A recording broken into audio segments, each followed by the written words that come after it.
হয়েছে। এই নিয়োগ বিজ্ঞপ্তিতে 60 মুদ্রাক্ষরিক কাম কম্পিউটার অপারেটরের ৩ জন নেওয়া হবে।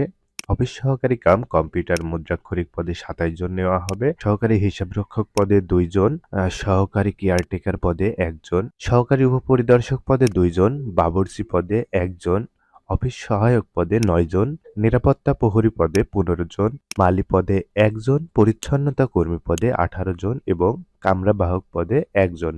মোট ১১ ক্যাটাগরির ৮১টি পদে জনবল নিয়োগ করা হবে।